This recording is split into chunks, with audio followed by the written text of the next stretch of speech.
Hey, what's up everyone, and welcome back to another video here on the Wound Up channel. In this video we're going to be checking out quite an interesting watch from a fairly new brand here based in Switzerland. This is the Dwiss RS1 Quartz. So in this video I figured we'll make kind of a mini review, so I'm going to be unboxing it and I'm going to go through some of its pros and cons. So let's begin by first showing you which watch I'm wearing today. This is the Seiko SBDZ 065, which I reviewed just a few days ago, so check that out if you would like to know more about this gorgeous Seiko. Now let's get into the Dwiss. So it comes in this quite standard leather box, and open that one up and you are greeted with the watch itself.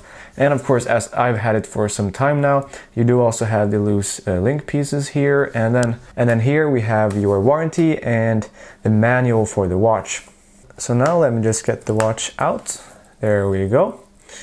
And here the watch is. So this watch retails at $540 US. And it is quite interesting. So you have this very angular design. The case itself, or well, I should say, most everything is brushed, which I like to see. You do have some polished details, like the beveled edge here on the bracelet. And between the link pieces here, you do also have some polishing. Looks great.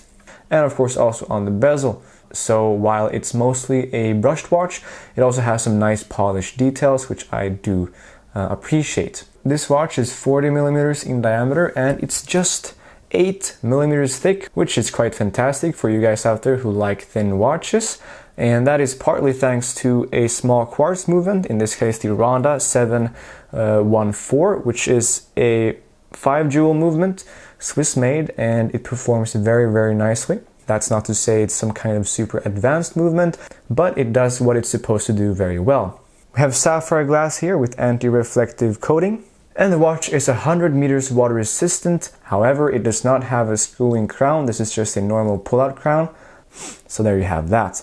Now let's get into this dial. As you can see, it's a very simple dial. Let me just move the hands there so you can see them better. So yeah, a very simple dial, except I guess for the text here around the perimeter of the dial. This is quite interesting. I haven't seen this before. So usually on Swiss-made watches, or basically on any watch, they usually type out where the watch was made. So here it says Swiss-made, just like any other Swiss-made watch. However, you do also have many other specifications here around the perimeter of the dial, which I haven't seen before. And I'm gonna be completely honest, I did not like this at first, but when I got the watch in hand and I started using it, I quickly grew accustomed to it and I just don't notice it anymore, so that's not a problem. It is quite an interesting thing though. The hands are skeletonized and white. As you can see, the white part there is lume, and I'll show you a lume shot right here. As you can see, there is no lume on any of the markers. The dial features this deep blue, almost navy color to it, and we have applied and polished hour markers, which do look quite good, although I would have also preferred to see a minute track around the dial, because I do miss that here with this watch.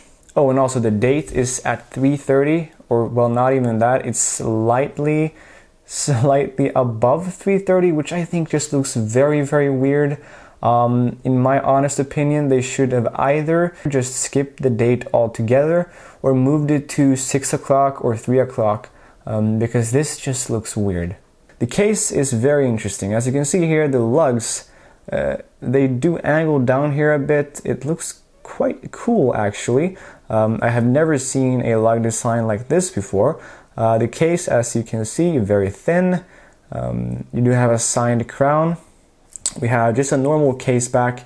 This is a limited edition, so as you can see there, it says 459 out of 999 pieces.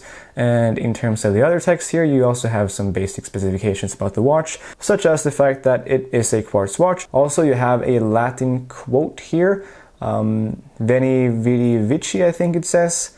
So yeah, there's that. Don't really know what to say about this. It definitely draws some inspiration from the Audemars Piguet Royal Oak, although it is at the same time a little bit different. It does not taper down, as you can see. I would have liked it to taper down a bit, because otherwise I think it's a bit too chunky, but that's just my subjective thoughts. You do have a butterfly clasp here. The butterfly clasp is very solid and it works as it's supposed to do. We also have some nice text here and the emblem of the Dwiss brand. The bracelet uses push pins to adjust it, as you can see. I don't have a huge problem with that in this price range, so that's a-okay. Although, of course, as this is a butterfly clasp, you do not have any micro adjusting present at this watch, which could be an issue for some of you guys. I know it's been a little bit of an issue for me because the watch is just slightly too tight on my wrist. So there is that. Performance-wise, I don't really need to go into this. I think it's a quartz watch. It's a good quartz movement, so it's going to keep time very well. Although, of course, not in the leagues of, let's say, Grand Seiko Quartz or anything like that. Now, for my personal pros and cons with this watch, number one, I do like that it has a very unique case design. It looks quite interesting, and if you're a fan of it, I say go ahead, purchase it. Also, I feel as though the finish work at this price point is quite competitive, quite good. It's super thin, which I know a lot of you guys out there appreciate. Sapphire glass, all that good stuff, 10 atmospheres of water resistance, so that's all good. Now, my cons with this watch, number one, I would have liked a screw-in crown just for that added extra security. I also would have liked the date to be either removed or put in a different position, and maybe even some lume on the hour markers to make it more legible at night. And also the bracelet, in my honest opinion, I would have liked it to taper down a bit. And yeah, those are my pros and cons with this watch. So I feel like if you're out for something unique, something not everybody has, and you want something with this toolish sport watch design, I say go ahead, purchase it. It is quite interesting. So now let's end the review by putting the watch on my 19.5 centimeter wrist and seeing how it wears. It is a 40mm watch. It's just 8mm thick. And as I said before, after I adjusted this watch, it is a tiny bit too tight on my wrist, as you can see. But yeah, here it is on, as I said, my 19.5 centimeter wrist.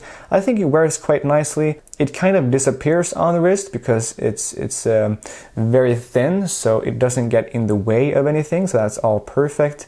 So yeah, there's the Dwiss RS1 Quartz. Please do feel free to let me know in the comment section down below what you guys think about this watch. Also like and subscribe if you enjoyed this video and would like to see more like it. And I'll see you in my future videos. Bye bye.